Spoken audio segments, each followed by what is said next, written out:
My parents, I'm originally from Bangladesh, so but Okay. I grew up in the Middle East. I did all my schooling, everything in the Middle East. I came here when I was 18, so I never went to high school here, so I went directly into university. My first interaction with people in Canada was while I was in school at University of Toronto doing biochemistry. And a lot of folks who are come from the South Asian background, you'd know that traditionally our kind of cultural norms asks us to become engineers or doctors or go into those traditional fields, and that's what I did. I just came into Canada, and my parents said, oh, biochemistry seems like a great field to be in, and I just kind of got in without questioning, and that's how my kind of career and journey started, which I'll share with you guys in a minute. But I wish I had some support. I had people who folks like yourself, really getting some senior leaders in an organization where I could join, where I could listen in, where I could actually have that impact. So anyhow, I just mentioned that my first kind of footprint in Canada was at University of Toronto. I did biochemistry, and the natural way of life would probably be to get into a pharmaceutical company. So my first job was at Teva Pharmaceuticals. I spent a good chunk of my career there. I would say about 10 plus years, and they were really good to me. I would say that my first job out of school, they moved me around into different roles. In my last role at Teva, I really moved away from that typical biochemistry, chemistry laboratory type of roles into I started to do more program management, change management, global implementation, large scale project implementation. And I started my MBA at that time. So I kind of migrated away from, those typical roles into more senior roles, which gave me, which made me realize my forte was really, influencing people. I love the people interaction. I wasn't the type of person who wanted to sit at the back of the bench and do their experiments. I really wanted to talk to people. I wanted to influence people. And I started to then move into more senior roles within Teva. Got my MBA, or not, I didn't even get my MBA. I actually just started my MBA. My husband, who's actually in the banks, talked to me about, if you don't jump industries now, it's probably going to be too late for you because you've vested already 10 years of your career in a pharmaceutical environment.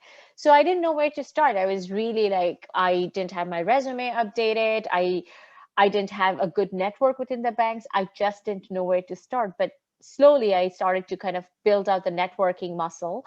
And I'll talk to you more about that in today's session. And it was purely through networking that I actually got my first role at CIBC, which was my first break. It was in the retail world. It was a pretty similar role where I was doing program management, change management, but in a completely different industry. I spent about 3 years at CIBC. I had two different roles there. First, program management. Second, I was doing back office management. Again, once you're in the banks, it's such a dynamic environment. For those who are in the banks will know that it's really about, when people see you perform really well, people start to pull you in different roles. It was really a tap in the shoulder that I got to join the back office, where I managed a large team. A completely different sort of an experience, because I've never managed teams larger than 4 or 5 PMs. Here I was managing a team of 70 people. Then I started to migrate towards more program management, but in the risk environment. And that was at Canada Life, or at that time they were called Great West Life. So I was building an operational risk team, and I started to progress into more and more senior roles. That was, again, a great experience for me. And then I met my former boss at RBC, who's now at BMO. And RBC has just been, and David works at RBC too. It's been wonderful. Anybody who's worked at RBC really realizes that they really zone in on the talent profile. Right now, in my current role, I'm actually in a secondment role, they call it. And that's primarily kind of a loaner from where I in the organization that or the team that I used to work with, actually the same team as David, into RBC Capital Markets, and I've worked here for the last year and a half, performing on one of the largest regulatory programs and capital markets, and it was a tremendous experience, lots of exposure. So that's in a nutshell how I kind of navigated in my career. Awesome. That's a beautiful experience and journey that you've had over the last couple of years. Something that you touched upon, while you were talking about the introduction, you mentioned that you wish that you had support in the early years of your career. What is it that you were trying to refer to?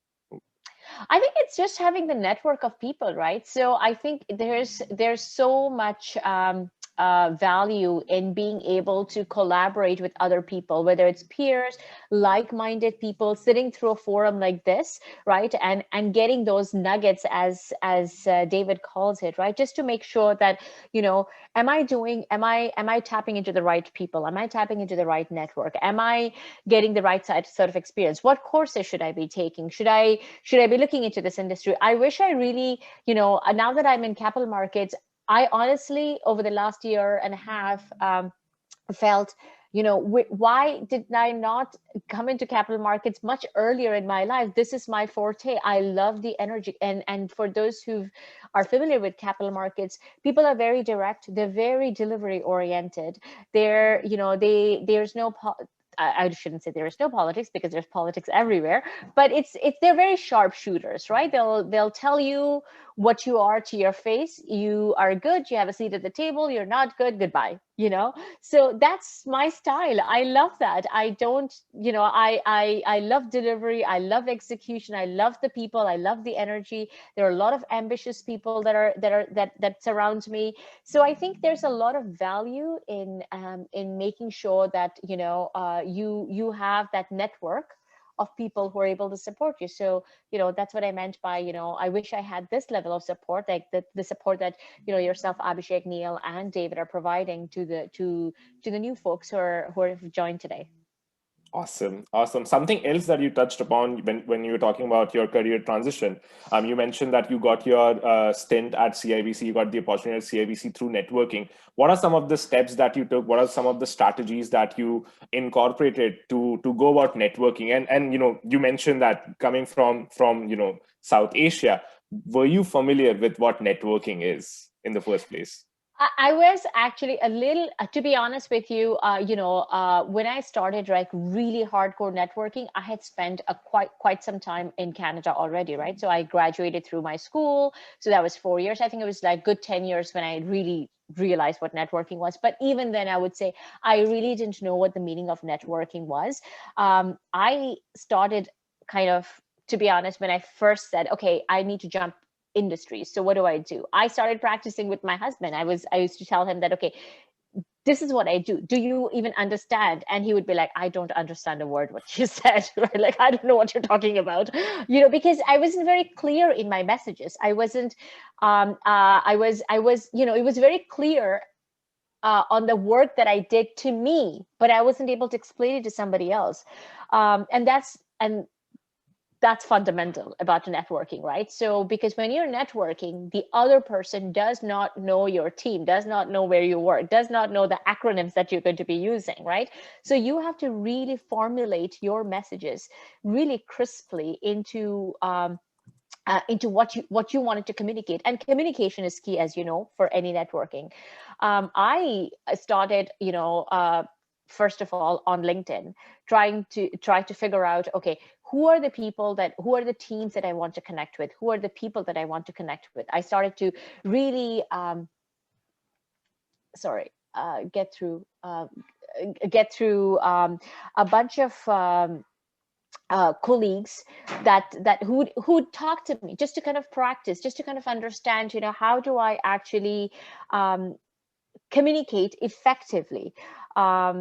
A lot of people that I tapped onto on LinkedIn, there was a lot of cold emails that I sent out, did not respond, but there were a few people who responded, and I started small, right? So I didn't go after the big fish in the first shot, because, with the big fish, as I mean, like very senior people in the organization, you have only one shot to prove yourself during networking, right? So you don't want to go after them first. You start small, you start with the peers, you start with your right messages, right? And you build on it. So I practice, and I would say that's my number one tip is practice, practice, practice. Don't think that, oh, I'm going to go talk to this person, senior person, and I'm going to talk about a job, and that's networking. No, that's not networking. You talk to anybody who's willing to talk to you, and you talk about the same things. You talk about what your message is. You talk about, where you want to be, what you want to do. And David mentioned in the beginning of the call that I scripted out, or I kind of sent him the answers. That's what I do. I actually really, I know it sounds like, oh, who scripts out what you want to say, but believe me, it makes a phenomenal difference. I didn't script out today because I didn't know the questions in advance, but well, maybe some of it. I did make some pointers here and there because David sent me the questions, but it's really important to script it in order to be able to formulate your answers, right? What are some of you have the work that you do, but what framework does it fall under? What are some of the key mandates does it fall under? I would say, do your research when you meet people, right? So don't go just randomly pick people and go unprepared. You need to know what organization they're from, of course, what their teams are, have a rough idea of what the mandate is. Oftentimes you'll see probably a job description, and you can kind of like put two and two together and say, you know what, this seems like the type of role that this person would have, right? So as you come across and speak to this person, you come across as a very organized, logical person who's done their homework, who are speaking the story that they want to hear.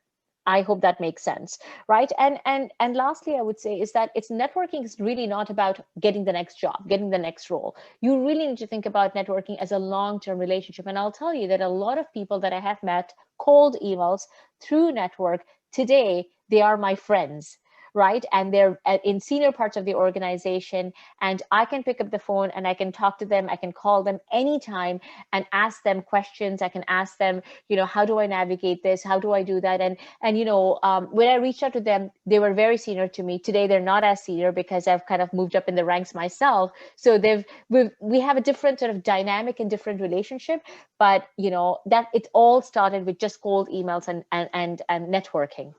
I hope that made sense to you guys.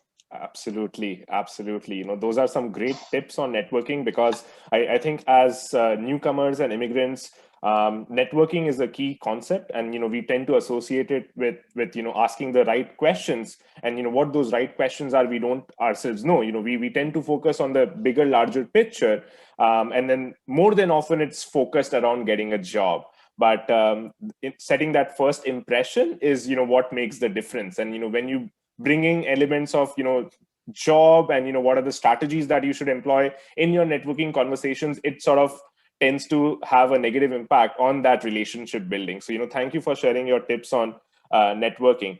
I'm curious to understand something that you mentioned around jumping industries. I'm at a similar crossroad where I've had a background in manufacturing industry, and I'm looking of jumping industries. What were some of the parameters? What were some of the tools, strategies that you employed to really understand where you wanted to go, and the elements that would be required for you to be successful in that new environment, in that new industry?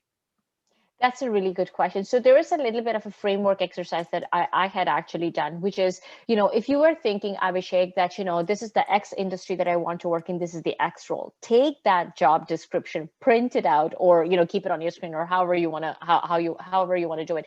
Take your resume and compare the two. So you'd have to take that job description and your resume and say, where can I hit most?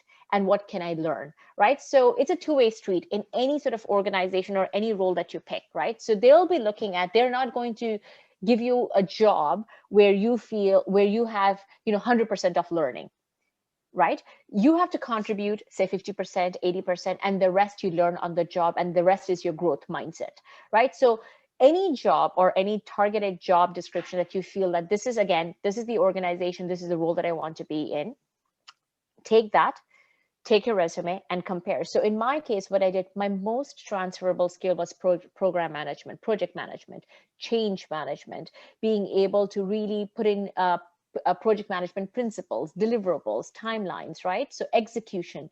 So when I looked at a bank job, and when I looked at, what I had done at Teva Pharmaceutical for 10 plus years, you can see that there were similarities in governance, there was similarity in the dollar value of the programs. But in a bank, you're doing retail projects, you're doing, say, setting up, a remote channel. But at Teva, what I did was I launched generic drug products, right? Very different, but conceptually it was the same. So then you start to formulate. So that's your step one. You compare where you can hit the most, where you'd be really good at. And secondly, you think about, what are the gaps what are the gaps that you need to bridge, right? So from there you start to kind of think through, okay, so this is your framework. Okay, so how can I bridge that gap? So for me, it was really learning the language, learning the people. It was about learning the culture. So how do you demonstrate to the person that you're networking that you have the ability to bridge that gap very quickly? You can talk about, various examples that you had done in your organization. You can talk about stretch assignments. You can talk about, again, these are all conversations that you formulated in your head. You've kind of scripted it out, or you thought about plugging in. And as you're having that dialogue with whoever you're having it with, you're able to sort of walk them through these kind of walks of life, or these sort of initiatives that you had taken on that help them connect the dot. Because again, they're not going to do your math. You need to do your math beforehand and come and present it to them. So when you're speaking to them, they start to connect the dots. Okay, here's the role that's available. Here are some of these transferable skills. This person just spoke to me about all of these transferable skills that would be perfectly fit for the job that I have. Plus, this person also talked about where the gaps would be, because you've already done your math and you're presenting to that person saying, how are you going to quickly close that gap? Right. And if I may, add a little bit of twist, you spoke about transferable skills, the difference between your resume and the job description, and what you can transfer from your existing skills and competencies and take that to the new organization, and also talk about the gaps. But how important are other parameters, let's say, including your interest and passion? If I may take a random example, you want to pivot into talent management. So, that's a parameter, your interest and passion. The other parameter could be mentorship and growth culture within the organization. And the third parameter could be people and culture of the organization. How important are those parameters, along with, what you mentioned, transferable skills? How does one holistically look at, if the journey onto that new job is going to be comfortable and easy, based on those different parameters? So I'll speak of it and those are very good questions, Abhishek. Two ways, right? So if you're trying to do an industry jump, it would be difficult for you to do an industry jump and also go into a completely different parameter, right? So where you're saying, okay, today I'm in program management, tomorrow I want to be a subject matter expert in a team that I've never worked at, right? I haven't been able to do that. And I would say that would be a very, very difficult thing to do, where you're not only jumping industries, but also going different teams. Again, right time, right place, right messaging can do wonders. So I'm not saying that's not impossible to do, but definitely that's a hard one to do. So the easiest is, if you're jumping industries, it would be your easiest best is to do that the transferable skill comparison and then jump. However, once you're into an industry, and say whether you're kind of trying to do a different role, which is again has a completely different parameter from where you are. So if I'm today in risk, I'm trying to go into HR in talent management. Obviously messaging around what that growth mindset is, right? What the people and culture is about. I would say, I am in my role. I've now interviewed quite a few people. I've networked with a lot of people. It's really about the mindset. When you talk about what you've done, how you've come about. David and I had this conversation in our initial ways where he kind of talked to me about his career journey, and that was quite remarkable for me because he was able to really navigate his pathway by demonstrating that I've done all of these in different areas, maybe not here, maybe not in this industry, maybe not in this role, but I have that growth mindset, and I'm able to fit into any sort of culture, any sort of environment and navigate through. So I oftentimes, when I talk about a different role, say for example, right now, as I mentioned, I'm in a secondment role and I'm trying to see what my next role would be. And when I talk to people, I always tell them about the different types of roles that I've done in my career and how I kind of managed to flourish in them. And sometimes it didn't work out. Maybe the fit didn't work out. And I'm always transparent about it, where I say, I didn't think the fit was great in that place because, this is not who I am. And I need to be in a place where the fit is good. So I hope that kind of answered your question, but it's really about having that right attitude and demonstrating what you've done in your previous life to the person. Got it. Makes sense. Makes total sense. Thank you so much. There's a question from the audience, if I may. I'm a senior business analyst working with a tech consulting company in Mississauga. How do I sell my skill during an interview to land a permanent role? Could you please help me get me my dream job?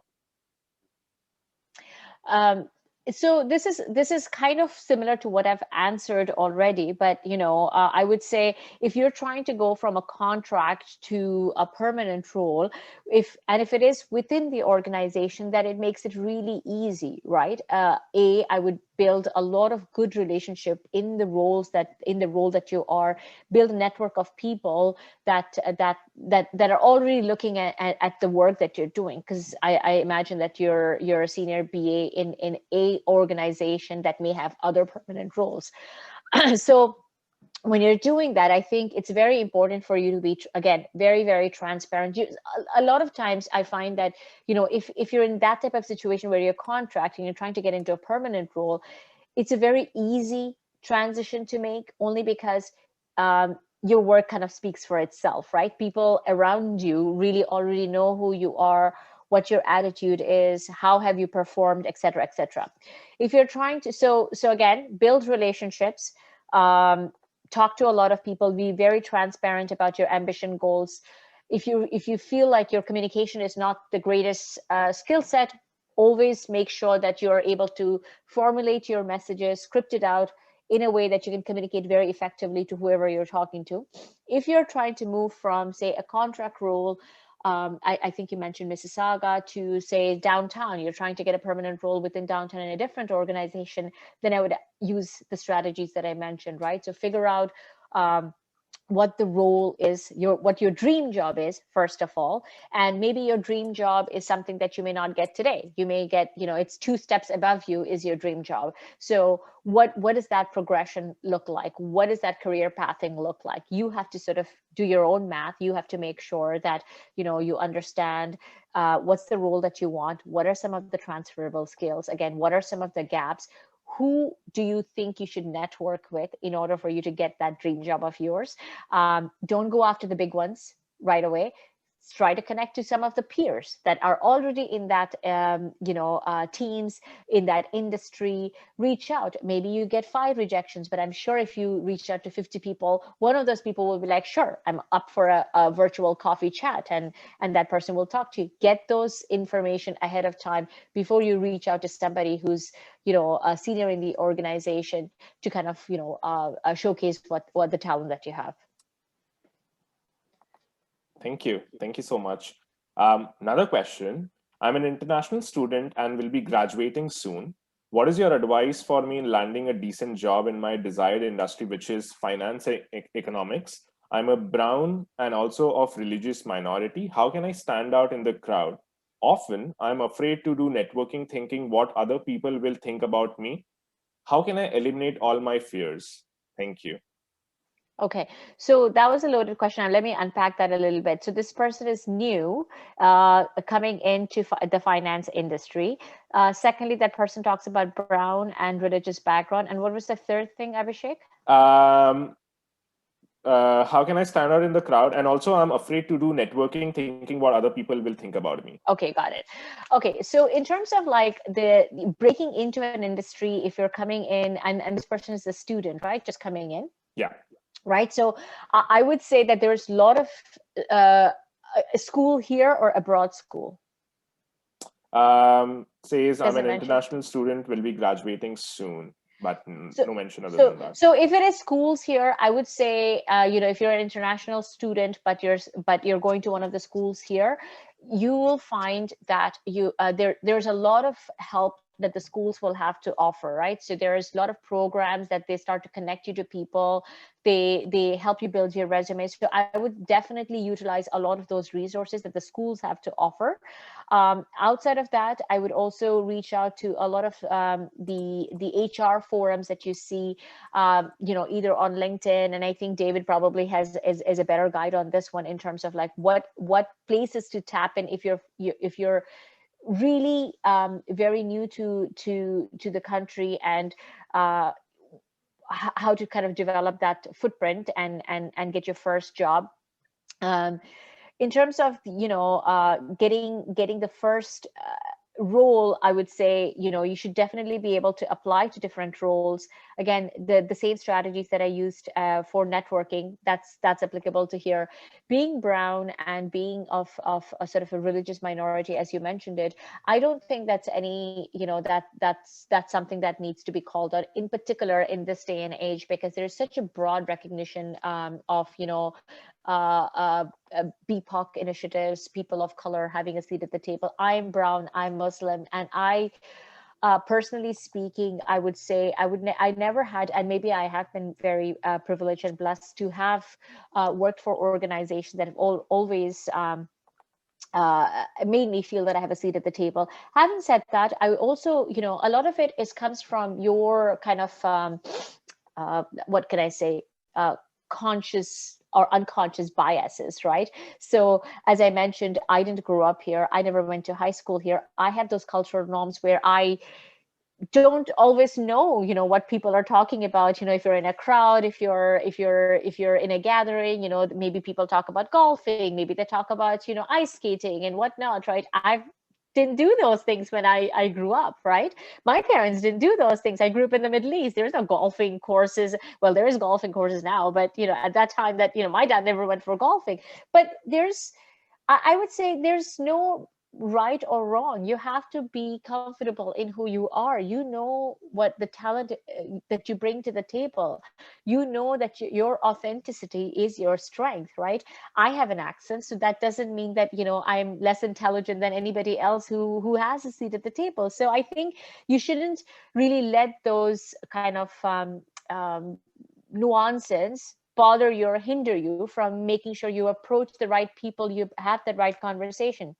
And then finally, Abhishek, again, remind me about the networking piece. That, oh, I think that person said that the person is shy or doesn't know how to communicate, the networking piece. I would say use the strategies that I had mentioned earlier in the forum today. But networking is not easy.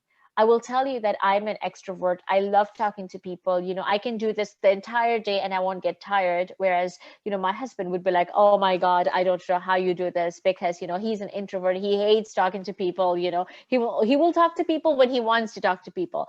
But I get my energy out of talking to people.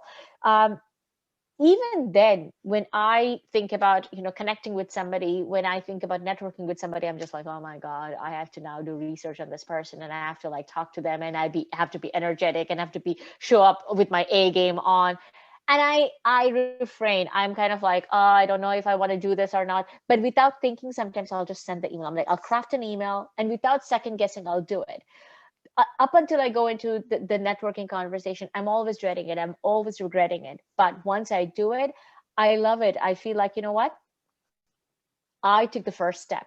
So, and as you do it, you'll see that you're getting better and better at it. Networking is like a muscle. The more you go to the gym, the better, the stronger you're going to get. So don't worry about rejections. Don't worry about, you know, uh, feeling shy. Just say that this is the way of life. This is what you have to do.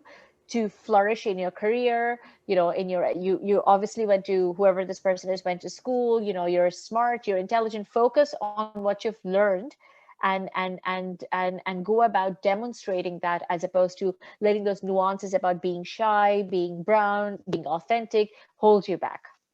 I hope that answered that person's question. Thank you so much. Thank you so much, Farhana. I think that was beautifully answered. I would, add to say that I think Canada, of all countries, has put a lot of emphasis on diversity and inclusion, and it's not just noise. You see it in the conversations, you see it in the efforts put in by the organizations to really welcome people from diverse backgrounds. Really cherishing the experiences that people have, and acknowledging that that can make a difference not only to the organization but to the people's life as well. So I think, based on my experience over the last 2.5 years, that's the feeling that I get, that everyone should be proud of the culture, the education, the background that they have, and the experiences that they bring to this wonderful organization, wonderful country. Absolutely. Sorry. Absolutely. Abhishek, one more thing. As you were speaking, I just realized, one of the questions that you asked about the growth mindset and the people and culture and about transition, there's another way to go about it. And it just occurred to me, and I didn't mention it at that time. So outside of work, I do a lot of sort of diversity and inclusion initiatives, right? So I just do it out of passion, which is, women in, I'm a Toronto chapter head for women in leadership. I'm an ambassador for Women on Board. And I do a lot of that, which is really demonstrating my again program skill set, my change skill set in a completely different environment. It's a volunteer organization.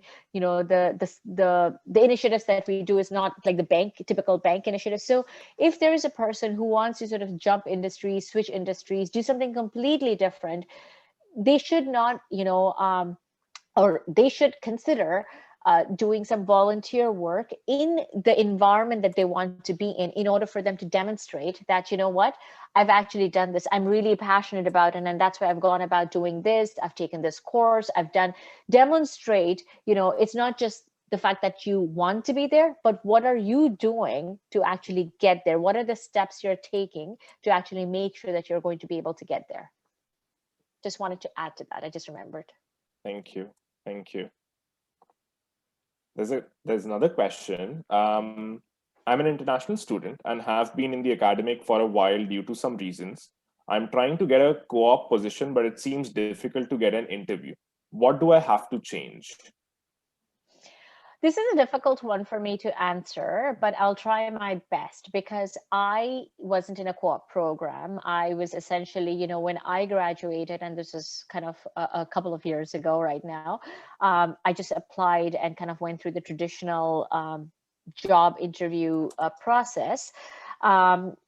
The world has changed, and I know that there is a lot of people who now approach to me for internship roles. So the advice that I give to them is essentially, so I would, if you're in a school and you're trying for co-op programs, there are a lot of resources within the school that I would say that definitely make sure that you utilize on. So that's one. Number two is, again, do the same thing that I kind of talked about, reach out to organizations, reach out to HR people, reach out to different people who you think who've done sort of the same things. And a lot of times, when the interns reach out, I often tell them that, I don't know how to help you effectively, but I can definitely connect you to a person who has landed these types of roles, these types of internship roles successfully. I'm sure she has a network of people that you can tap into. So oftentimes, I know a lot of the students will be like, oh, I don't know why I should be talking to my peer, but that's your catch. You go talk to this person X who has landed a lot of these internship roles, already has a community or network of relationships that person has been able to use, because this person is maybe in advanced a year, fourth year or fifth year. So this person has been doing that for the last 3-4 years. So definitely, get the information as much as possible. Try to get this person to connect you to many other people to land you the next role. That's two. A lot of these, I would say, consulting companies, and I work with a lot of consulting companies. There's Ernst & Young, there's SIA. I would say even reach out to them, tell them that you're interested in doing a volunteer role as an internship, right? So I know it doesn't sound as sexy, to be honest, because they're like, oh, why should I work for free? But believe me, it does wonders. A lot of the programs that I work in, what they do is so if I'm working with a third party consulting team, they would actually equip me with a senior program lead who we pay heavily for. However, they also tag along an intern with that senior program person, right? To me, that intern is free of charge, right? But obviously, maybe the consulting company has an arrangement where they're paying out a little bit of fee. I'm not sure what the arrangement is, but I find that to be really cutting edge arrangement. Because this intern gets to work with me, gets to work in a dynamic team that otherwise they wouldn't have had the opportunity. They get to build relationships. I actually know the intern who worked for me in the last summer. He's often, he was great guy. I think he was from Western. He's graduating this year. He told me that the minute he graduates, he's going to come back and chat with me again. So, he's already built that relationship, and he was working for me for free. Right. So I would say, when you're looking for internships, don't always be gung ho about getting a paid internship. Go out to these consulting companies and also talk about, maybe the first term you do as a volunteer, you're able to demonstrate how awesome you are. And the next term you get paid. Right. So those are a couple of options. And the last thing that I would actually mention is, if you have a co-op program that is part of your school, make sure that you hold your school accountable for it. So I didn't go to a co-op program, but my younger brother, who's right now in California, he works for Tesla at in San Francisco. He went to Waterloo. He did his engineering co-op program, and every co-op program, again, he's much younger, so I'm pretty sure you would find this relatable. He would make sure that his university was held accountable to find him a job. And the last two terms of co-op, he actually did it in the US, so with different organizations in California, and he never came back because, of course, when you go to the sunny side, who wants the snow, right? Thank you so much for sharing those tips and tricks. Another question: trying to get back into the workforce after a break in my career, work authorization issues, maternity, childcare. What would be your advice to me? That's a really good one. To be honest, I actually have three boys, so I had three breaks in my career before I went back. It's always tougher, I think psychologically, you just feel like you've probably forgotten everything, and you feel like, you don't know the language that you would be communicating to the, or to your teammates, because the only language that you know is the baby language that you've been at home. So I can definitely attest to that. Again, I would say there are a couple of great programs that I know of right now that I didn't know when I actually went back, after a break in my career. So first of all, I think there's a return to Bay Street career programs. There could be some other programs that are not necessarily Bay Street programs. You'll have to look into that. So I would definitely tap into those types of programs. B, again, reach out to people who are like-minded, right? So there's no shame in, and no qualms about being transparent, because every woman who's, had a maternity leave will know that returning to work is difficult. I've actually, in my career, returned to work early, in the Canada Life role or Great West Life role that I actually talked about. Much sooner. I cut my mat leave short. I was tapped to the shoulder, and I thought it'd be a great opportunity for me, so I jumped in, and it didn't turn out that great. I had a small baby at home. The fit wasn't that great because, the job was very, very demanding. I wasn't ready to get or perform at a level that I needed to perform. I was doing I really needed to be on a 9 to 5 schedule because I had a small baby at home, and it didn't really work out. But I'm very transparent about it, and I think at that time, when I think back, I wish I had been transparent to the person who was hiring me to say, look, I can't do a 12-hour shift. I can't do an 18-hour shift or whatever you want me to do because I have a baby at home, right? So it's very important that, when people are thinking about return to work from maternity leave, that they're fully transparent about, what fits their lifestyle and what's not. And in today's day and age, if there is a manager out there who's not willing to accommodate that, then that's not the right fit for you. That's not the right manager for you. Thank you. Thank you. Small question, but an important one. How does one overcome the constraint of not having Canadian experience? Uh, it's a very good question, and I think it's a big deal, I think, in particular in Canada, to have Canadian experience. And I don't know why that's the case, but there is, I've noticed that myself. I think the mind shift, I think the mindset is changing, to be honest. In my immediate group, I know my boss was recently talking about someone who's, who's been recruited, had no Canadian experience, but he worked on the trade floor in Bangladesh, who's actually a fellow person, as well as in Dubai, on the trade floor. And my boss was just like, we just hit the jackpot with this person, because this guy has such a truckload of experience. So I think the mind, and this is in capital markets, so that's wow for me. I think the mind shift, again, is changing, where people are realizing that, just because this person may have a bit of a communication barrier, just because the person may not have a Canadian experience, it doesn't mean that this person's not good, right? And he's doing really good in the organization. So I would say really zero in on the transferable skills, as I kind of talked about. What is the job description? Formulate your answers. Make sure you be resilient. I think the other thing that I could turn your heads to is that, while you may not have like a full Canadian experience, that doesn't prevent you from going out there and getting some of the courses, some of the education that helps you speak the language. So I got a program role or project management role even before, by just demonstrating. I was on my mat leave, my firstborn. I took my PMP certification, so project management professional certification, while I was on mat leave for the first for my first son, and that helped me get my project management role. Otherwise, I would be like, oh, you don't have any experience in project management. How can you even be a project manager, right? So I would have to answer those questions. But what I said was, guess what? I already did that course. I could speak the language. I could demonstrate, here's what I'm good at, and I can easily do the job. So I think that tactics really, really worked for me. I've also done my Chief Canadian Officer exam.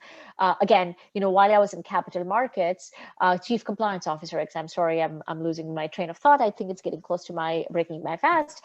But that's, it really helps people understand that while you may not have direct experience in a job or in a role that you're trying to get to, you're really passionate about it, and you're making an effort to go out of your way and do something about it. So if it's there's Six Sigma, there's lots of courses that you can take today to demonstrate that while you don't have direct experience, you've done these courses to make sure that you're well versed in the language, you're well versed in the theoretical portion, and the rest is just really demonstrating your skill sets. And again, talk to a lot of like-minded people. When LinkedIn is your platform, when you really look around at the types of roles that you want, make sure that you reach out to people who have similar backgrounds and ask them, like, what made you tick? How did you go about what you're doing? They're probably going to tell you something that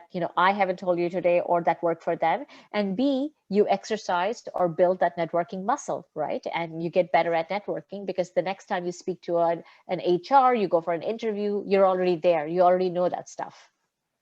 And to your points, Farhana, I think everything that you mentioned works brilliantly, because last year when I was pivoting my industry from manufacturing and wanting to get into consulting after having pursued my MBA from Queen's, I was having conversations with like-minded individuals, professionals who were working on the change management side. I pursued certifications in PMP and ProSci, which is again a good starting point for pursuing a career in change management. And despite me having that formal experience in Canada, or even experience in change management, I was able to navigate that transition because I knew what was required. I had spoken to the people. I had pursued courses to help me with the theoretical bridging of the gap, and then demonstrate that I have the transferable skills to be good at the job that I'm applying for. So yes, I think Canadian experience is not always required, and you can have other avenues to bridge those gaps.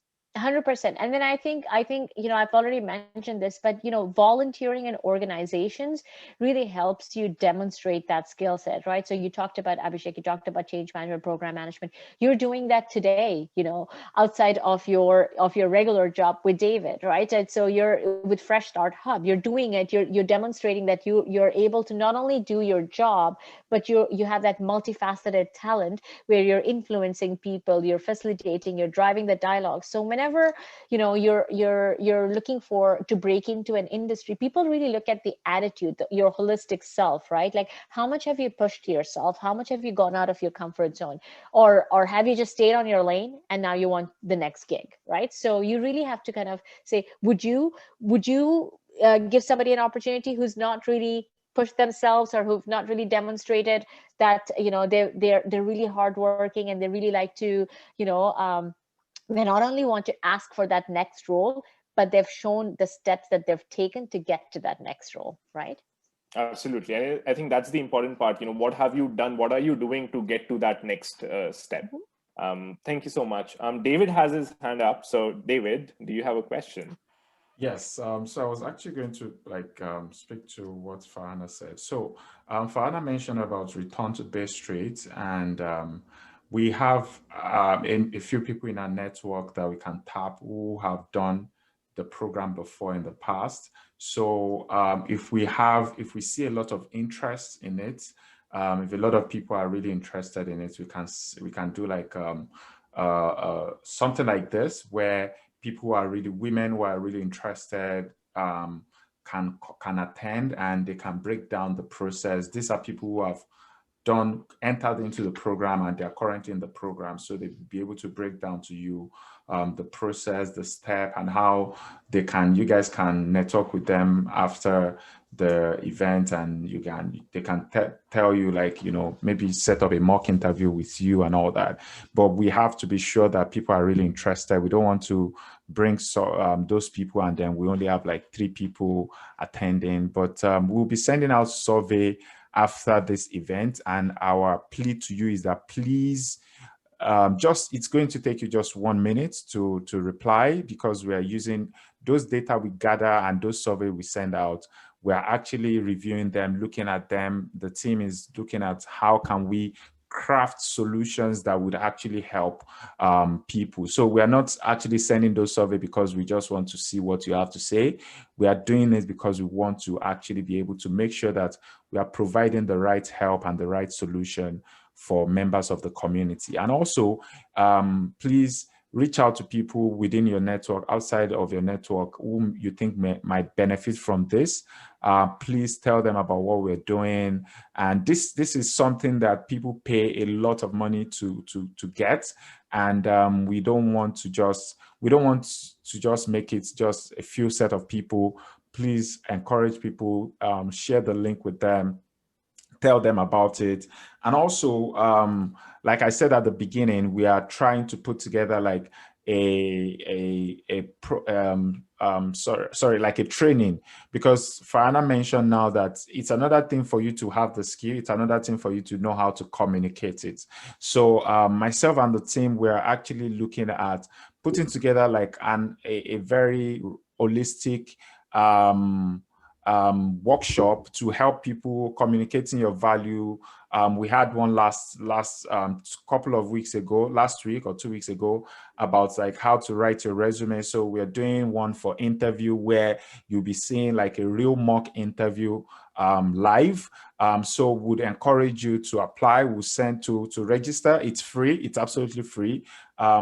Register and please talk about it. Also, I'm saying this not because Farhana has said anything to me, but I'm saying this because, and I'll tell you why, what I'm about to say now. please take notes. Write out the key things you're getting from this conversation. And if you have something good you want to tell other people about it, write a post about this session on LinkedIn. Write about it. Back to our point about networking. I'm telling you, these are some of the strategies I use, and it works. You go for an event, somebody took their time, 1 hour, 30 minutes of their time to speak to you, and you didn't write anything to say thank you to them. She didn't tell me anything, but those are the little things that will set you apart. You know why? Very few people will do it. You know why? A lot of the people are hearing what I'm saying right now. Few people will still do it. So why should somebody want to invest their time with you? That is what you're trying to make clear to them. So write a short, you don't have to, yes, some people, the problem some people have is they say, you know what, I don't know how to write. What if people don't like it? What if I make grammatical errors? Let me tell you something. All you just need to do is, I attended an event put together by the Fresh Startup last night, facilitated by Abhishek, and the speaker is Farhana. These are my key takeaways. 1, 2, 3. Thank you so much for putting this together. Simple. It's not complicated. Guess what? You start getting likes, and that's how you start building your network. But people think, okay, I attended this event. Farhana has spoken about how she got into capital market. Oh, she networked with people. Why can't she just also give me an opportunity? If I was Farhana and somebody sent that to me, I would tell them no. I won't even reply the email. That's the truth. So those are the things you do to set yourself apart. I know it's going to be coming off like, what is this guy? But those are the practical steps. People ask me, how do you get some of these senior leaders to be on your podcast? Let me tell you one that I did. There was this guy, the CEO of 1-800 Got Junk. I wanted to interview him, and I know that if I send him an email, he's not going to reply. I went to buy his book. I Googled him. I saw that he has written a book. I went to buy his book. I read the book 8 times. And I did a summary of the book. I sent it to him. He didn't know me before. He has never met me before. I did a summary of the book. I sent it to him. I took pictures of some of the notes I wrote on the book. I sent it to him. The guy was shocked. He was like, what? Guess what he said? He said, when can we do the interview? If I had thought, okay, I sent him an email, he's supposed to reply me. He's a CEO of a multi-billion-dollar company, for God's sake. Why should he reply me? Who am I for him to reply me? So those are the things. Then I have his phone number. People might think, okay, you have his phone number. Maybe he just typed it for you. No, it takes a lot of hard work. Even at that, he didn't reply my first email. He replied my 57th email. 57th email. Despite the fact that I read his book 7 times, I did a summary. I didn't give up. I was not thinking, okay, I sent him my first email, he didn't reply. Why didn't he reply me? He doesn't want to help me. It doesn't hold me anything. So I said all of this to encourage you. There are strategies to this thing, but I will let Abhishek continue. I'm not the reason why we are putting this together, but I just wanted to encourage somebody out there. Please, please, please, it's going to take a lot from you. Let me tell you, before I get one reply, sometimes I have to send 200 emails. People think, oh, you get these people to interview them. I send a lot of emails every day until LinkedIn tells me that you cannot send email again today. You have exhausted your email for today. I'm telling you, it takes, and before I get one reply, 2 replies, some people will send only 5 emails. You ask them, how many emails did you send? They said 5. Nobody replied me. Why would somebody reply you? It takes a lot of work. And you need only one person to open the door for you. But to get that one person, it may take thousands of emails, unfortunately, but that's just my own. I honestly, David, I loved what you said. In fact, I should take notes on the fact that you read the book and you took notes on it, you took pictures of it. I actually took mental notes of that. I'm not kidding. Like that's something that I'm going to do when I go after the CEO of a multi-billion-dollar company, because it works. And I'm David, 100% agree with David. It is a lot of work, right? And when you do your hard work, it will pay off. It's not about, oh, I just pinged that person, I'm just going to go talk to that person. No, it is a lot of do your homework, do your research before you talk to that person, just like David did. And resilience is key, just like David said about sending out 200 emails and reaching his cap on LinkedIn. When I did that career jump, I got so many rejections, but that didn't put me away from really not reaching out to people. And I will say the other thing about, that David mentioned, I have a full-time job in capital markets, which is very, very fast paced. I have 3 kids at home. I do a lot of work, for women in leadership outside of work. So a lot of times when people just ping me, oh, can you mentor me? Can you talk to me? I don't have the time. And honestly, in my heart, I'm just like, oh, someone picked me up and somebody, took a little bit of interest. So I will try and make some time for that person. And see Vishnu here, who's actually reached out to me on LinkedIn. And, I think I try to make sure that I gave him a call on one of the weekends. It didn't work out, but be selfless. He actually wrote back to me and he said, don't worry, Farhana, I know you're busy. I'm going to try and find a different forum to actually come and listen to you, which was this one. And I'm going to actually, make sure that I'm here. I take your points. And if there is any other correspondence, I will do it after. That stole my heart because he was very selfless about it. And he really made sure that, he respected my time.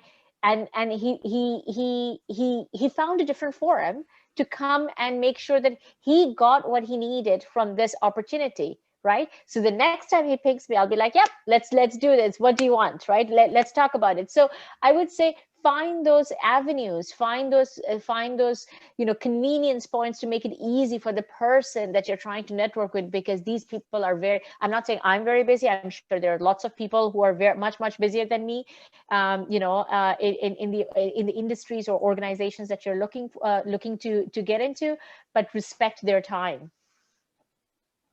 Thank you so much, Farhana and David, for those thought-provoking key messages. Perseverance and resilience is definitely the key. I know, Sumaya, you have your hand up, but something that you touched upon, Farhana, you are engaged in so many activities, and there's a question that perfectly would be a good segue. How do you manage your time to do work at RBC, mentoring sessions? You also are serving as the board director for the women in leadership activities. What are some of the tools, ways that you use to organize the activities that you do throughout the day? I think, okay, so I would have a different way of answering this, but if my husband was standing right behind me, he'd be like, she has a nanny, that's why she does all this. But no, in all honesty, I would say I find I'm passionate about it. So I do find time. So I do try to, I'm a morning person. So I wake up really early in the morning. So I'll wake up maybe like 5:30. I'll start my day really early. I try to get a lot of the work done outside of work first thing in the morning or over the weekends. I always work on the weekends from, I don't know, 6 to 9 o'clock is like the me time where I will do my women in leadership stuff, anything that I need to get organized for the work. I will do all of that ahead of time so that, I can definitely manage my time, be on top of my game at work, and also do a lot of the women in leadership stuff. I think as women, we're really pulled in many directions. So I will speak from a women angle where you have your kids, you often feel guilty about not spending enough time. So for example, as I was coming to this session, I saw my little guy who's 4 years old on his iPad. I'm like, I could have probably spent some time with him, but this is important too, right? This is my passion. This is this is my time to actually give back to the community because somebody somewhere took a chance on me, took an interest in me, and told me some right things to do to go about it, right? So don't feel guilty. I think you can, if you carve out some time to do these commitments, to participate in these forums, or go to say some sessions that are enhancing your career, you can only be better mothers, you can only perform better at home.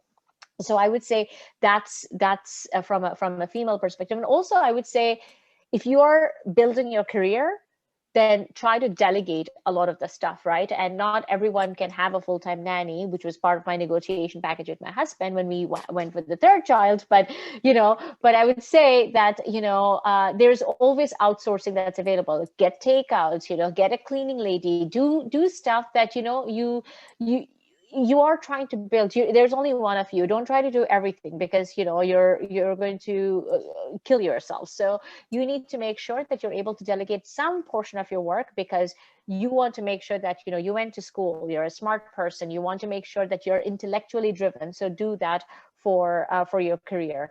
For the men, I would say it's all about time management. I honestly see that if you're thinking about, if you're not the primary caregiver in your household, it's figuring out what are you passionate about, right? Where do you want to see yourself in your life? What is your, having that short term and long term strategy very clear in your head, knowing what makes you tick, what is it that your what are your strengths in, right? And David and I had a very recent conversation where he was talking to me about his personality test, and what is he good at. And that was really good for me to see somebody who'd actually done a very a logical way of figuring out what he's good at versus, and what his career pathing should look like, right? And it was funny because I told him, I could have just told you that. I don't think you needed a personality test to actually tell you that you're a people person, right? But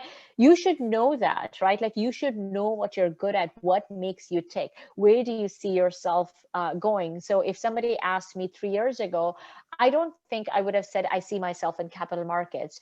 I would have said maybe in a program world. I like this kind of stuff. I like the change world. I like large scale delivery. I like interacting with senior execs. I like influencing people, but not something like this, right? So you need to like sit down and think through, here's where I see myself, here's what I need to do, and here's how I'm going to go about it. And in order for you to go into more senior progressive roles, they're not just going to look at what have you done in this part of your work, right? They're going to look at you as a holistic way, right? Like, what are you doing in your outside activities? What does your network look like?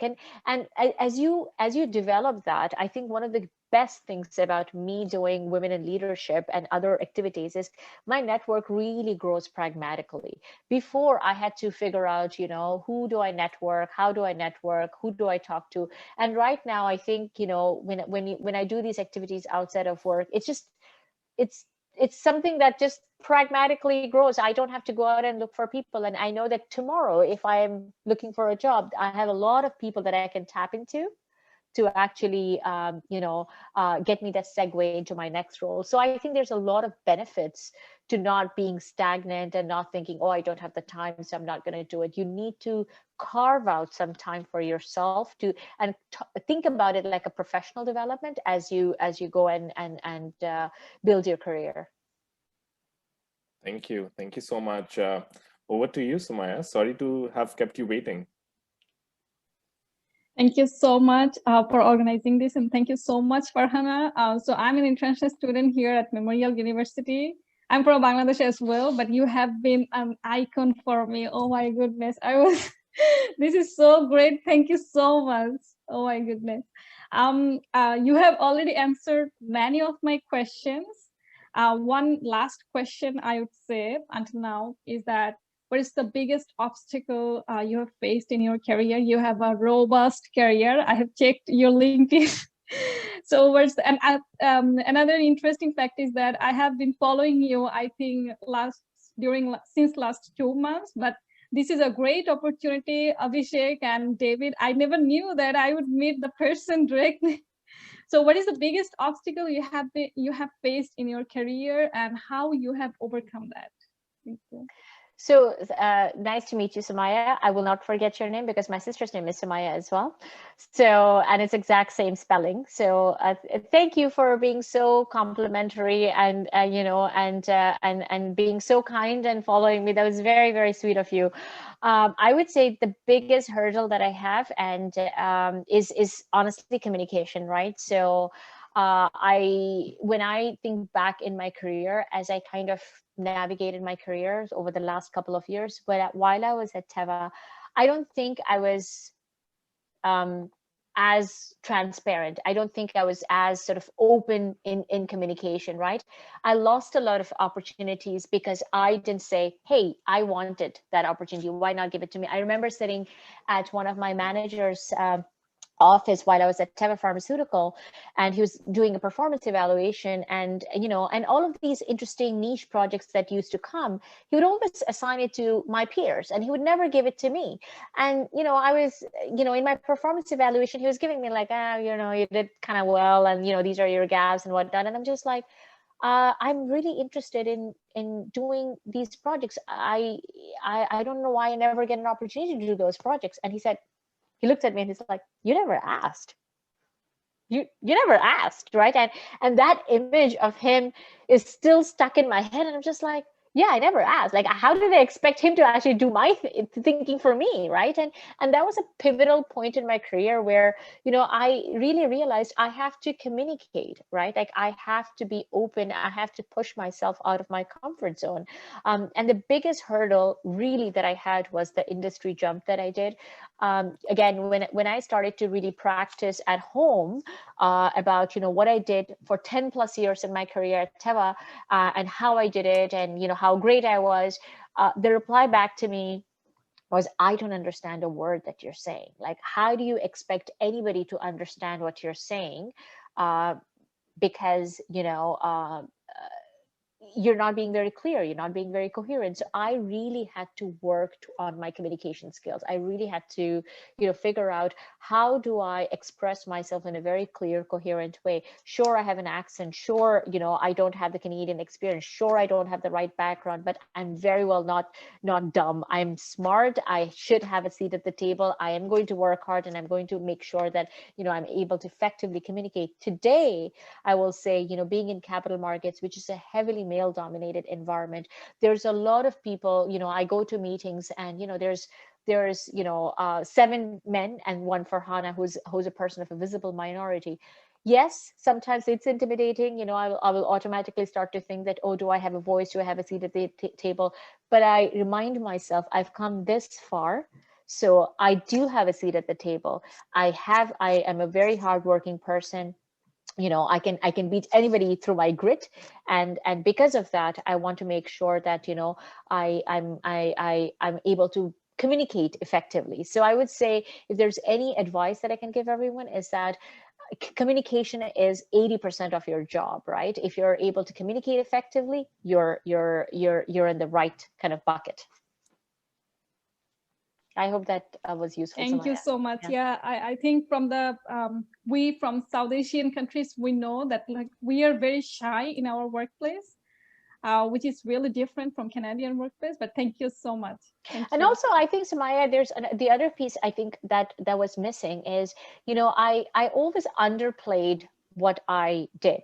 Right. And that's just in our DNA. Right. So we always think that, oh, if there was anything that went wrong, I'm like, oh, am I to blame for this because it went wrong? Or if anybody did something, if I did something great, everybody else takes, it's a team effort. Let's do glory. So I never really pitched for, okay, this is what I've done. This is what I've done. This is what I've done. And I think through that whole scripting and learning and making sure that I've written down what I've done really helped me formulate those ideas. I think, if you're in a room full of, people, whoever's, it's kind of semi-true, whoever screams the loudest is heard, right? But you have to, I would pivot that to say, you just can't scream without any substance. You need to not only be loud and communicate effectively, you also need to have the right substance to back you up with it, right? Exactly. I can relate so many things with your like great speech, like taking credit, like from our culture, like we see that we don't take credit, like it's too much boasting, it's too much show off, which is taken usually negatively. But here, I have been volunteering at Memorial University extensively, but even those works and even in the part-time works, sometimes I have seen that my ideas have been implemented by, I have not given any credit for that, but actually that was my idea. And still I'm even growing, like taking that, I would say that achieving that grit to take the lead and ask for it, as you have said. Thank you so much. Thank you so much. David, I know you've raised your hand. Yeah, I have I have 2 questions actually, but I'll ask one and I'll let Neil ask, then I'll ask the other one. So Farhana, in your career, I'm sure you've met a lot of exceptional people who left a good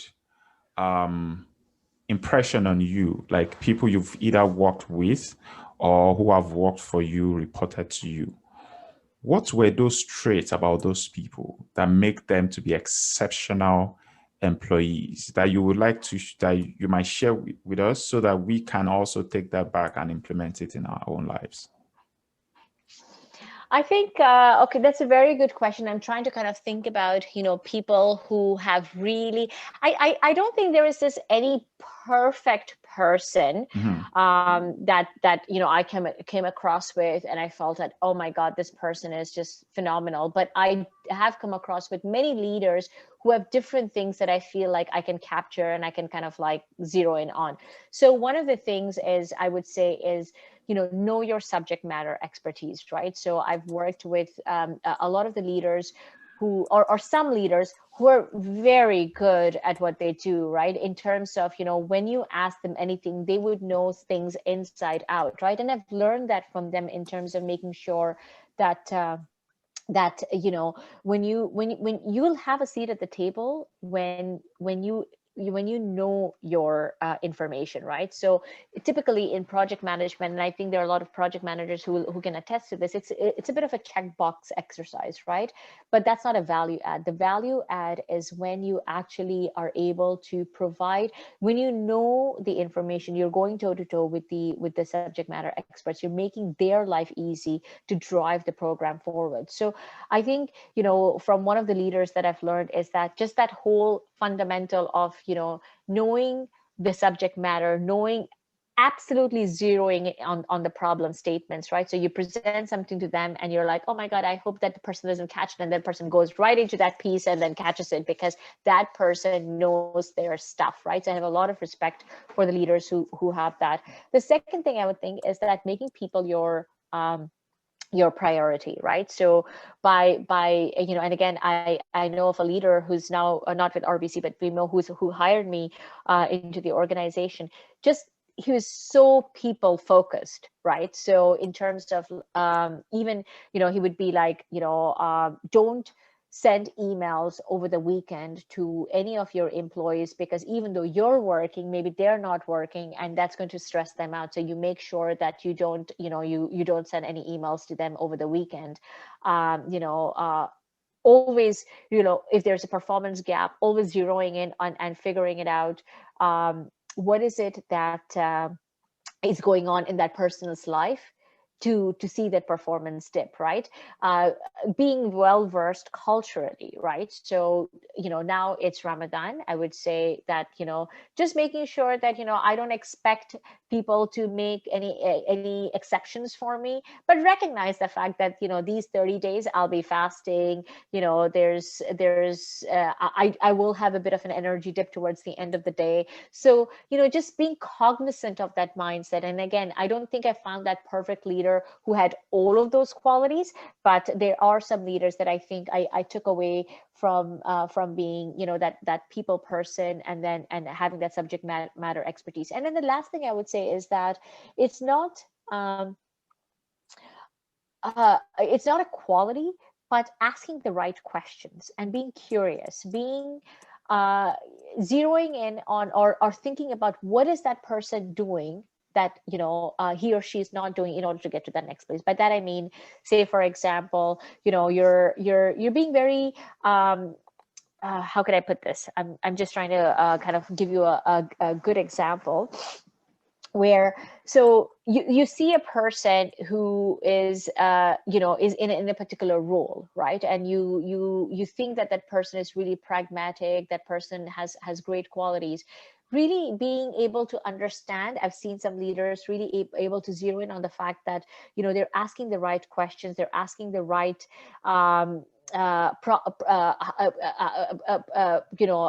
they're curious about where they're coming from, what their backgrounds are, in order to understand how do you mimic that to flourish in your careers. So those are the few things I would say that I've seen in a couple of leaders that I felt like, yeah, maybe I should make mental notes on that.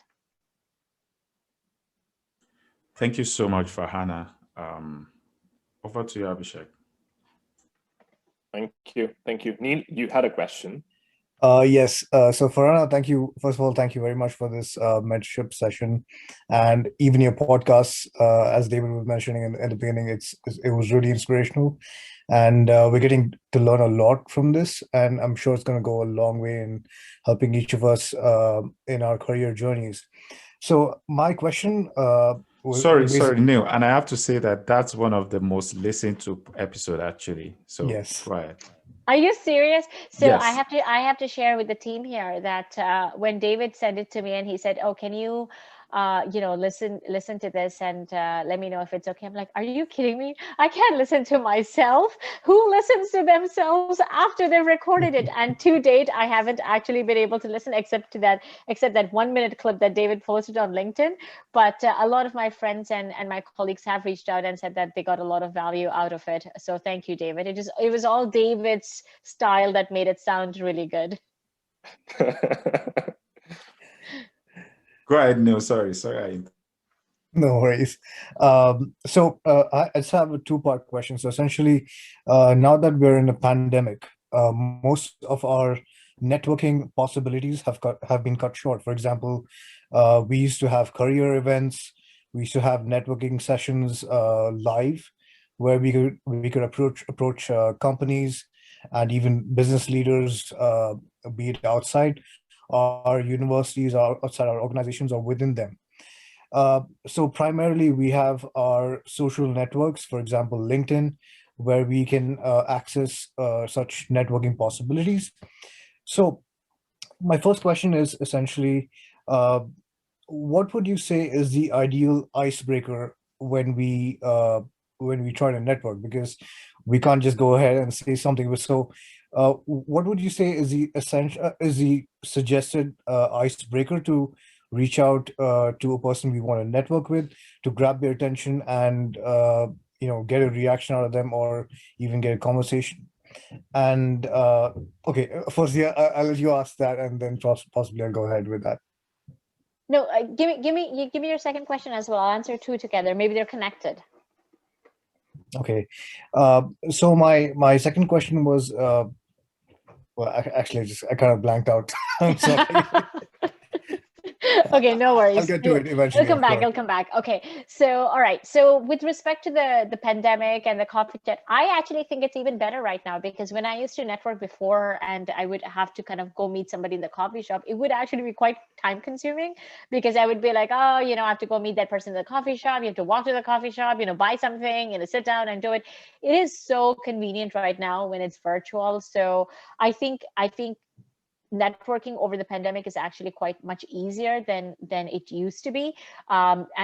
First of all, you don't have to get 30 minutes out of somebody's calendar. You can always ask somebody for 15 minutes, right? So, and it's so easy for somebody to just join into a meeting, talk to you for 15 minutes and exit, right? And you come prepared, you ask all the necessary questions. So definitely, I think, and nobody would be unwilling to actually meet you for 15 minutes. That's one.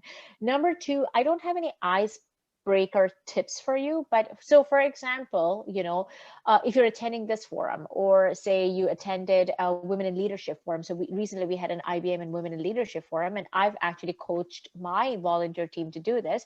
We had 4 panelists, 2 from IBM, two from 2 different banks, one from BMO, and one from TD, and one from BMO.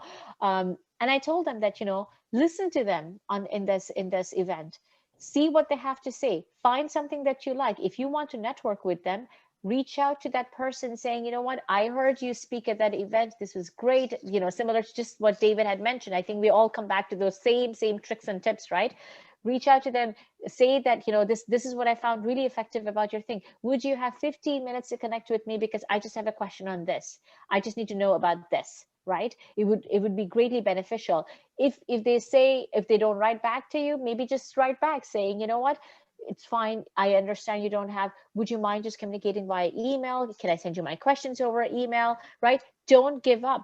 Be resilient and find avenues. I think outside of just doing cold emails, I think what's important is that you find forums that these people are going to, you find opportunities that these people are connected to. Again, the other way to go about it is that, reach out to a peer, look at the LinkedIn connections and see who is this person connected to within your network that you can tap into and say, hey, do you know this person? Do you know this connection? Can you make that introduction, right? So I would say that, again, networking in the pandemic is even easier because it's all virtual. You can grab somebody's 10 minutes, somebody's 15 minutes. People are far more willing to do. But even if you do that, never go in unprepared. Your biggest icebreaker would be, coming across quite prepared in your email when you're reaching out to them, and coming across quite prepared when you're communicating with them, if you get that shot to talk to them for 10-15 minutes. Thank you. I really appreciate that. And in fact, I've got my second question as well. So this is something of a dilemma that I've come across. People have got various opinions on this. Approaching recruiters on LinkedIn for networking. So, sometimes you have job postings where you actually have the recruiter who's posted this job, or sometimes it's generally the manager who's looking out for hires. Would you say it's a smart thing to approach a recruiter to understand the business, or is it sort of a risk where we seem too desperate to reach the direct source of hiring? What would you say in that case? Is it a good thing to do? So that's a tough one to answer, and I'll tell you why. Because if I go with my experience, I didn't have much success like really reaching out to the recruiters, because 90% of the time, 99% of the time, they'll be like, oh, please apply to the job and we'll look into it, wait for your turn, right? That's their standard answer. What I've found beneficial, Neil, is if you're ahead of the game, right? So for instance, there's a job description, there's a job posting right now, and you're applying right now for it. I don't think there's a lot of benefit in trying to bombard the HR or the hiring manager at that point, because they're getting bombarded from all angles, and chances are you're going to get a no, right? But if you had done this, say 2 months beforehand, just by the virtue of the fact that you've done your homework and you know what team you want to be, you know what role you want to be, so you've basically you had already reached out to that person at that time, and you already had that networking opportunity, you already had that FaceTime, you already had that correspondence. It just becomes so much easier to get ahead in that game, right? So if the job is already there, I think your best bet would be to kind of respect the process and go through that standard. But that doesn't mean you should not try. I always sent out, I'm really interested in this role. I've already applied for it. Would you have, 10 minutes to just discuss a fit, or, what type of talent or skill set you hire? What's the worst thing they can do? They won't reply, or they will say, oh, thank you very much for applying. We'll wait your turn. Fine. So there's no harm in doing that. But, a lot of times you'll find the answer is that standard answer. Your best bet is to be able to, again, go ahead of the game and do that whole networking aspect with the HR or the hiring manager beforehand. Perfect. Thank you very much. Thank you Out so of time, much. I know David has a last question. Please go ahead, David. Yeah, so thank you so much, Farhana. Thank you once again for your time. So recently, the Minister of Immigration the Canadian Minister of Immigration spoke extensively about how immigrants play a key role in the economic recovery of Canada. You've given us a lot of strategies, a lot of tips, useful ones that will last us for a long time. But it can be very, very difficult and daunting, especially for immigrants that comes with hopes, aspirations, dreams, and things are not turning out as they've expected. They've done a lot of, they've tried to network with people. They're doing their best. It's not like they're not trying. It's not for the sake of not trying. It's not because they don't have the experience or they don't have the capacity to succeed, but nobody is giving them the opportunity. For those people who may be on this call, who may be at the point of throwing in the towel or giving up and saying, you know what, maybe I will just apply for any role that is out there that will just pay the bills. I need to pay the bills. I need to put food on my table. I need to put a roof over my head. Why do you think they matter to Canadian economy? And what's your motivation for them? David, why do you ask these tough questions? I don't understand this. So come on, guys, like, look at this question. Okay, David always asks these tough questions. Okay, he was grilling me on the podcast too, and that's why I was so nervous to listen to it. Okay, but I don't know the answer to that question. But I will say this, that if we, as new immigrants and newcomers, really stopped trying, right, I think it would be the Canadian economy's loss, because I think we all come from really superb backgrounds, right? Like, we are resilient. We are, we have a great. I didn't go to high school here, but I'll tell you that the high school that I went to back home in Abu Dhabi and Bangladesh was one of the toughest high schools, right? So I have a solid foundation of education, right? I'm really hardworking, right? And this is the only way to go about flourishing the Canadian economy, because we bust our beep, in order for us to flourish, right? So I would say, again, I think I would say it's a two-way street. So what would motivate me? I know that I can make it. I know that I have a lot to contribute, right? What would benefit the Canadian economy? It's in their best interest to make sure they pave that path for us, because we are the labor market that they need to tap into, right? Because educated, well-rounded, hardworking candidates, individuals who can actually make the economy flourish, right? So I think it's a two-way street. And I would say, again, we go back to that whole dilemma of a person who's just feeling like, I just there's no way I can break through. Go back to the framework, look at your job description, or the job description of the role that you want to have. Look at your credentials. Ask yourself, why would I be good? What do I bring to the table? What can I learn from this role? And having that growth mindset, I think, is fundamental to actually moving forward, right? So if there's anything that I want you guys to take away from this session, is that, having that growth mindset, figuring out, being very, very clear in your head, what's your short-term strategy and what's your long-term strategy. And when you communicate to the person that you're trying to talk to, right? If you say it's your dream job and you don't know how to communicate what your dream job is, you don't know how you think you can make it to your dream job, how are you going to convince that other person? If you don't convince yourself, you can't convince the other person. So make sure that you're very convinced about the pathway that you need to take before you go and communicate that to somebody else. Thank you. Apologies for the loaded question from David. I hope my answer, does that make sense, David? I don't know if yes. loaded question. You answered the question. You answered it well. Thank you. Okay. All right. In light of the time, we'll call it a session. Farhana, thank you so much for your time. Thank you for sharing all your experiences, thoughts, perspectives around networking, switching industries, returning back to work, and growing in your career. Here are my top key takeaways in no chronological order. Express oneself in a very clear, coherent way. Communication is the key. Be resilient. Perseverance and grit goes a long way. Have confidence in your abilities. We've come a long way to Canada, from different countries with loads of experiences. Speak about your transferable skills and acknowledge the gaps that exist. Have a growth mindset. Engage in activities outside normal work. Network, because getting to your dream job is a work in progress.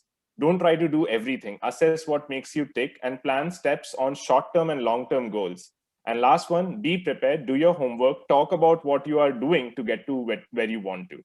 I love it. Thank you, Abhishek. And I'll add one more to it, which is get your story straight. Have your story clear, crisp in your head. And if you don't sell your story to yourself, you can't sell it to the other person. So just make sure you do that. Noted. All right. Thank you, guys. It was wonderful meeting all of you. Thank you so much, Farhana. Thank you for everyone who took out the time, to attend this session. It means a lot. It's motivating and inspiring for the Fresh Start team to see that we are doing a good job. So thank you for taking out the time and attending the mentorship session. We have a lot of resources available on our platform, so I would encourage everyone to visit the website and see everything that we have to offer to. And keep out for the events and the next sessions that we'll be organizing in the next few coming weeks. But thank you so much, Farhana. Thank you, David, for being a wonderful host. Thank you, Neil, and thank you everyone else for taking out 1.5 hours on a busy Thursday evening. Thank you, Fresh Start Hub. You guys rock. You're doing a great job. I'm sure this was so instrumental and so helpful to the community. And keep up the great work. Thank you. Okay? Thank Take you. care. Bye. Thank you, Farhana. Thank you.